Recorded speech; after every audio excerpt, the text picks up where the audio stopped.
السلام علیکم ورحمۃ اللہ وبرکاتہ۔ ایک مسلمان کے لیے سب سے لازمی اور ضروری اور امپورٹنٹ چیز زندگی میں اس بات کو جاننا ہے کہ شرک کیا ہے اور شرک کے خطرات کیا ہوتے ہیں، شرک کی اقسام کیا ہیں، اور یہ توحید اسی وقت مکمل ہوتی ہے جب آپ شرک کو پہچانیں گے، اور انسان اسلام اس کا محفوظ اسی وقت رہ سکتا ہے جب وہ شرک کے بارے میں جانکاری حاصل کرے، اور ایمان اسی وقت صحیح ہو سکتا ہے جب آپ کو شرک کے بارے میں تفصیلات کا علم ہو۔ اور تمام انبیاء علیہ والسلام اس دنیا میں حضرت نوح علیہ السلام سے لے کر آخری نبی تک سب نے اپنے اپنی قوموں کو شرک سے ڈرایا ہے۔ گویا توحید کی دعوت، لا الہ الا اللہ کی دعوت ناممکن ہے جب تک کہ شرک سے نفی اور شرک سے ڈرا نہ جائے۔ یا قوم اعبدوا اللہ ولا تشرکوا بہ شیئا، ہر نبی نے کہا ہے میری قوم کے لوگوں شرک نہ کرو اور ایک ہی اللہ کی عبادت کرو۔ اور اسی طرح سے اللہ تبارک و تعالیٰ نے بے شمار آیتیں شرک پر قرآن مجید میں ارشاد فرمائی ہیں۔ جہاں جہاں بھی اللہ نے توحید کی بات کی ہے تو وہاں شرک لازماً بتایا ہے، اور مشرکین کے انجام کو بھی بتایا ہے کہ اللہ تبارک و تعالیٰ ہر گناہ معاف کر دیتا ہے مگر شرک کو معاف نہیں کرتا ہے، اور شرک کرنے والا اس کے لیے ہمیشہ ہمیشہ جہنم ہے، اور وہ بدترین ٹھکانہ ہے، جنت اس کے لیے حرام اللہ نے فرمایا۔ اور اسی طرح سے اللہ نے فرمایا شرک کرنے والا گویا آسمان کی بلندیوں سے کسی کو پھینک دیا جائے تو وہ ہواؤں میں فضاؤں میں پرندے نوچ کے کھا جائیں، یا کسی پہاڑ کی چٹان پر گرے تو اس پھٹ کر ریزہ ریزہ ہو کے مر جائے، ایسے ہی شرک کرنے والا ہے۔ ایک اور جگہ پہ فرمایا کہ وہ یتخبطہ الشیطان من المس، جیسے کوئی سی انسان کو شیطان پکڑ لیتا ہے تو شیطان پکڑنے کے بعد وہ بدحواس جیسے باتیں کرتا ہے، ویسے ہی شرک کرنے والا ہے۔ تو دنیا میں سب سے بڑا گناہ ظلم اللہ نے قرآن میں شرک کو قرار دیا ہے۔ تو آئیے ہم معلوم کرتے ہیں شرک کی حقیقت کیا ہے۔ اللہ تعالیٰ مجھے اور آپ کو ہر طرح کے شرک سے محفوظ رکھے۔ شرک کا معنی ہوتا ہے لغت میں کہ کسی کام میں دو پارٹنر ہونا، یعنی ایک کام کو دو حصے دار ہوں تو اس کو شریک کہتے ہیں، شرک کہتے ہیں۔ اور شریعت میں اللہ رب العالمین کے ساتھ کسی کو پارٹنر بنانا، عبادت میں کسی بھی اللہ تعالیٰ کے حقوق میں کسی دوسرے کو شریک قرار دینا،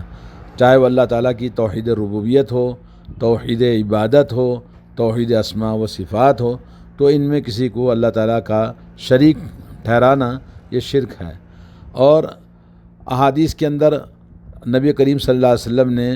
اور قرآن کریم میں بہت آیتیں اس پر دلالت کرتی ہیں، جیسے اللہ تعالیٰ فرماتا ہے فَلَا تَجْعَلُوا لِلَّهِ أَنْدَادًا وَأَنْتُمْ تَعْلَمُونَ، سورہ بقرہ آیت نمبر 22۔ اللہ تعالیٰ کے لیے کوئی برابر کے شریک نہ بناؤ جبکہ تم اچھی طرح جانتے ہو کہ اللہ کے برابر اس کائنات میں کوئی نہیں ہے۔ اور اللہ نے فرمایا وَجَعَلُوا لِلَّهِ أَنْدَادًا لِيُضِلُّوا عَنْ سَبِيلِهِ قُلْ تَمَتَّعُوا فَإِنَّ مَصِيرَكُمْ إِلَى النَّارِ، سورہ ابراہیم آیت نمبر 30، کہ انہوں نے اللہ کے لیے بہت سارے شریک بنا دیے اور لوگوں کو اللہ کے راستے صراط مستقیم توحید سے ہٹانے کے لیے آپ کہہ دیجئے کہ دنیاوی زندگی مزے اڑا لو مگر تمہارا ٹھکانہ تو صرف جہنم ہے۔ اور نبی کریم صلی اللہ علیہ وسلم سے حدیث ہے کہ من مات وهو يدعو من دون اللہ ندا دخل النار، جو شخص اللہ کے علاوہ کسی اور کو پکارتا ہے اللہ کا برابر سمجھ کر، جیسے یا غوث یا علی یا حسین یا فاطمہ یا پیران پیر یا غوث یا خواجہ یا بند نواز، اس طرح کوئی بھی کسی کو پکارتا ہے مخلوق میں سے، چاہے فرشتہ ہو، چاہے وہ پیغمبر ہوں، چاہے وہ کوئی اولیاء اللہ ہوں، کوئی بھی ہوں، تو وہ شخص اللہ کے نبی نے فرمایا جہنم میں جائے گا۔ بخاری شریف کی حدیث اور صحیح مسلم کی حدیث ہے۔ تو دوستو شرک کی اقسام اس سلسلے میں قرآن و سنت کے نصوص سے بتاتے ہیں کہ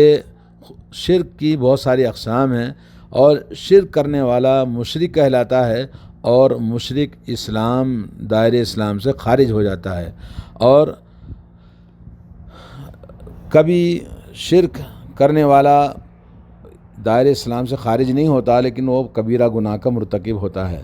علماء کرام نے شرک کی کئی اقسام کی ہیں، ان میں سے دو مشہور قسمیں ہیں، شرک اکبر یعنی بڑا شرک اور شرک اصغر چھوٹا شرک۔ آئیے ہم معلوم کرتے ہیں کہ شرک اکبر کیا چیز ہے۔ شرک اکبر کا یہ معنی ہے کہ اللہ تعالیٰ کے لیے جو چیزیں خاص ہیں، اللہ کے حقوق میں سے ہیں، جیسے توحید ربوبیت ہے، رب اللہ تعالیٰ کے جتنے بھی ربوبیت کی چیزیں ہیں، یا اللہ تعالیٰ کی عبادت الوہیت کی چیزیں ہیں، اور اللہ تعالیٰ کے اسماء و صفات جو اللہ کے لیے سب خاص ہیں، ان میں سے کسی چیز کو غیر اللہ کے لیے کر دینا، یہ شرک اکبر کہلاتا ہے۔ اور شرک کبھی ظاہری چیزوں میں واضح طور پر شرک اکبر کا نظر آتا ہے، معلوم ہوتا ہے، جیسے بتوں کی عبادت کرنا، یا استانوں پہ جا کر جیسے لوگ کسی استحان یعنی پہاڑ ہے، کوئی جگہ ہے جہاں جا کے پوجا پاٹ کرتے ہیں، یا قبروں کی عبادت پوجا کرنا، جیسے مزارات ہیں، درگاہیں ہیں، اور اسی طرح سے کوئی بھی مرے ہوئے انسان کو پکارتا ہے، جیسے کہیں بیٹھا بولے یا غوث غوث عبد القادر جیلانی، تو وہ اس میں بیٹھے ہوئے ہیں، کہاں بغداد میں ان کی موت ہوئی، وہاں ان کی قبر ہے، تو یہاں بیٹھ کے پکارتا ہے۔ یا کسی بھی جو سامنے حاضر نہیں ہے مرے ہوئے انسانوں میں سے کسی کو پکارنا یا ان کو مدد کے لیے دعا کرنا، یہ شرک اکبر ہے۔ اور کبھی یہ چھپا ہوا شرک اکبر چھپا ہوتا ہے، پتہ نہیں چلتا ہے، جیسے اللہ تعالیٰ پر جیسے توکل کرتے ہیں، ویسے ہی اللہ کے علاوہ دوسروں پہ توکل کرنا، جیسے یہ کہے کہ جی وہ جانتے ہیں ہمارے لیے کافی ہیں۔ اور یہ اسی طرح سے منافقوں کا شرک اور کفار کا شرک ہے، کیونکہ وہ اپنے شرک کو ظاہر نہیں کرتے، لیکن ان کا شرک اکبر ہے اور ملت اسلامیہ سے خارج کرنے والا ہے، منافقوں کا شرک بھی اور کفار کا شرک بھی، کیونکہ یہ شرک خفی ہے، وہ اسلام کو ظاہر کرتے ہیں مگر اندر سے باطن میں شرک اور کفر کو اپنے دلوں میں جگہ دیتے ہیں۔ جیسے کچھ مسلمان ہیں جو اسلام اور مسلمانوں سے نفرت کرتے ہیں اور یہ کہتے ہیں کہ جی یہ آج کے مسلمان صحیح نہیں ہیں، آج یہ دین صحیح نہیں ہے، تو اس طرح کی باتیں کرنے والے منافقین بھی شرک اکبر کے ملوث ہوں گے۔ اور کبھی شرک اکبر اعتقادات کے اندر بھی شرک اکبر ہوتا ہے، جیسے کوئی آدمی یہ کہے کہ اللہ تعالیٰ جیسے زندگی اور موت دیتا ہے، یا کسی کو اللہ تعالیٰ پیدا کرتا ہے، یا کسی چیز کا جو اللہ تعالیٰ مالک ہے، یا اس کائنات میں جو اللہ تعالیٰ تصرف کرتے ہیں، ویسے کسی کے بارے میں یہ کہے کہ جی وہ بھی آدمی کو اگر دعا کریں تو ان سے زندگی مل جاتی ہے، وہ ہمیں رزق دیتے ہیں، یا اس طرح کی جو چیزیں اللہ تعالیٰ کے لیے اس کائنات میں اللہ کے لیے جو خاص ہیں وہ اعتقاد رکھا کسی اور کے لیے، تو وہ انسان بھی شرک اکبر میں داخل ہوگا۔ یا اسی طرح سے کوئی آدمی اللہ تعالیٰ کی جو عبادت اور اطاعت و بندگی خاص اللہ ہی کے لیے ہے، اگر یہ کہتا کہ فلاں کی بھی ہم اطاعت و بندگی کرنا چاہیے کیونکہ وہ اللہ تعالیٰ کے اولیاء اللہ ہیں، جیسے کہتے ہیں ہم اولیاء اللہ کو، تو بھئی وہ بھی تو اولیاء اللہ ہیں، تو صرف غیر لگا ہوا ہے، تو کیا ہوا، تو ان کی بھی عبادت کرنی چاہیے، ان کی یہاں بھی بندگی کرنی چاہیے، تو ایسا کرنے والا، اعتقاد رکھنے والا، وہ بھی کافر ہے، شرک اکبر کا مرتکب ہے۔ تو کسی کے لیے اس کائنات میں یہ اعتقاد رکھنا کہ وہ حلال و حرام کرنے والے ہیں، کہ جی جیسے بہت سارے پیر فقیر اولیاء اللہ لوگوں کو حلال کرتے ہیں، حرام کی چیزیں کرتے ہیں، اور ان کے کہنے کے مطابق جو بھی آدمی ان کی بات کو مانتا ہے جو خلاف شریعت ہے، رسول پیغمبر علیہ الصلوۃ والسلام کی شریعت کے خلاف کوئی بات کوئی کہے تو اس کی بات مان لے، حلال و حرام کی اطاعت و فرمانبرداری کی اللہ کے علاوہ کسی اور کے لیے، تو وہ بھی شرک اکبر میں ملوث ہوگا۔ اسی طرح سے علم غیب اللہ کے علاوہ کسی اور کے لیے ہے، جیسا کہ صوفی اور رافضہ شیعہ کہ بھئی ان کے ائمہ جانتے ہیں، یا ہے کہ جو لوگ اللہ کے نبی صلی اللہ علیہ وسلم کو عالم الغیب مانتے ہیں، یا ہے کہ کسی اور کو بھی اس طرح سے باتیں کہیں، یا کسی سے دعا کرنا، یا کسی سے مدد مانگنا، یا کسی کے لیے مدد طلب کرنا، یا کسی کے لیے اللہ کے علاوہ جانور ذبح کرنا، یا کسی اور کے لیے نظر و نیاز کرنا، یہ سب شرک اکبر میں داخل ہے۔ اور اسی طرح سے دین کا مذاق اڑانے والے اور دین میں اللہ تعالیٰ کی جو مخلوق ہے وہ اللہ تعالیٰ کی مخلوق کی طرح کسی اور کو بھی کہنے کہ یہ بھی بنا سکتے ہیں، یہ بھی کر سکتے ہیں، اور یہ ہے کہ اللہ رب العالمین خالق اور رازق ہے اور مدبر کائنات ہے، یہ کسی اور کو اس طرح سے بات کہنا ہے، سب شرک اکبر اور سب سے عظیم ظلم اور گناہ ہے جس کی مغفرت نہیں ہوتی ہے۔ اللہ کے علاوہ کسی اور کے لیے نام سے جانور ذبح کرنا، کسی اور کو سجدہ کرنا، کسی کے لیے نماز پڑھنا، یا کسی کے قانون کو اللہ کے قانون سے اچھا کہنا، یا یہ کہ اللہ تعالیٰ جیسے فیصلے کرتا ہے بولے یہ بھی فیصلے کر سکتے ہیں، تو اس طرح سے کافروں کے کسی چیز میں اچھے کام کرنے پر خوش ہونا، مومنون کے نقصان پہنچانے پر وہ کہنا کہ بھی وہ اسی کے مستحق تھے، یا اس طرح کی جو اسلام کے خلاف جو بھی باتیں کرتے ہیں وہ سب شرک اکبر ہے۔ دوسرا شرک اصغر ہے۔ شرک اصغر ہر وہ چیز جو شرک اکبر تک پہنچاتی ہے وہ شرک اصغر ہے، اور نصوص میں جو چیز شرک اصغر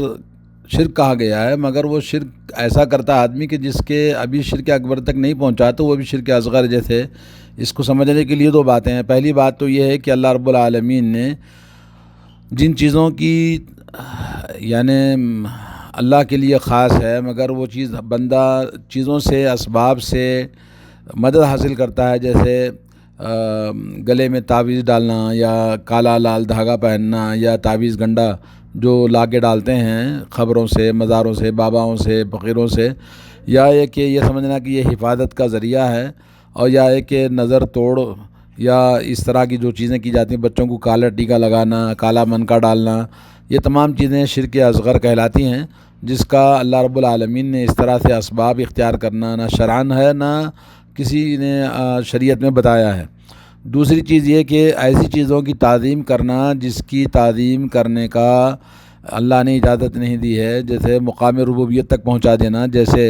غیر اللہ کے علاوہ کسی کی قسم کھانا، اور یہ کہنا کہ اسی طرح سے کہ آپ نہ ہوتے، اللہ نہ ہوتا تو ایسا ہوتا۔ تو اللہ تعالیٰ کے لیے جو چیز خاص ہے اور قسم صرف اللہ کی کھانی چاہیے، اگر کسی اور کی قسم کھاتا ہے تو یہ بھی شرک اصغر میں شمار کیا ہے۔ حضرت محمود بن لبید سے یہ مروی ہے کہ رسول اللہ صلی اللہ علیہ وسلم نے فرمایا کہ ان اخوف ما اخاف علیکم الشرک الاصغر، سب سے زیادہ میں تمہارے اوپر جس بات کا ڈر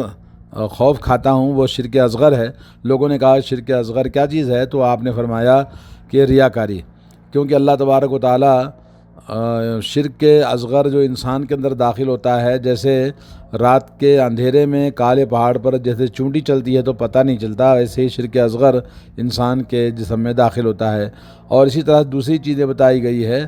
کہ جیسے اللہ کے نبی صلی اللہ علیہ وسلم نے فرمایا کہ ان الرقیٰ والتمائم والطیولۃ شرک، جھاڑ پھونک کرنا، تعویذیں لٹکانا اور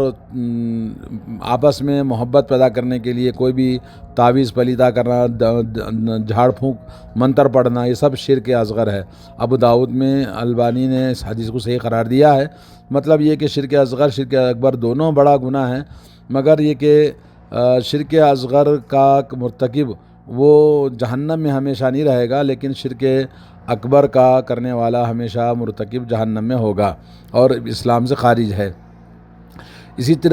طرح سے بعض صحابہ کرام نے یہ بتایا کہ جیسے حضرت عبداللہ بن مسعود رضی اللہ تعالیٰ عنہ نے فرمایا الطیرۃ شرکن، الطیرۃ شرکن، بدفعلی لینا، بدشگونی لینا شرک ہے، تو یہ شرک جو ہے شرک اصغر ہے۔ اور اسی طرح سے اللہ تعالیٰ کے علاوہ توکل اللہ پہ ہونا چاہیے، لیکن ایمان کا تقاضا ہم اللہ کو چھوڑ کر کسی چیز پہ بھروسہ کریں تو یہ شرک اصغر میں داخل ہوگا۔ اور امام بخاری رحمۃ اللہ علیہ کی ایک حدیث ہے زید بن خالد الجہنی سے کہ انہوں نے نبی کریم صلی اللہ علیہ وسلم نے ان کو نماز پڑھائی صبح کی حدیبیہ میں، اور آسمان سے بارش ہوئی تھی، اور اس کے بعد نبی علیہ الصلوۃ والسلام ان کی طرف متوجہ ہوئے، فرمایا کہ کچھ لوگ جو بارش پڑی ہے تو بولے فلاں ستارے کی وجہ سے بارش پڑتی ہے، تو اللہ نے کہا ہے کہ وہ اس ستاروں پر ایمان رکھنے والے شرک کرنے والے ہیں، اور جو لوگ یہ کہتے ہیں اللہ کے فضل و کرم سے بارش ہوئی تو وہ اللہ تعالیٰ پر ایمان رکھنے والے مومن ہیں۔ تو اس طرح سے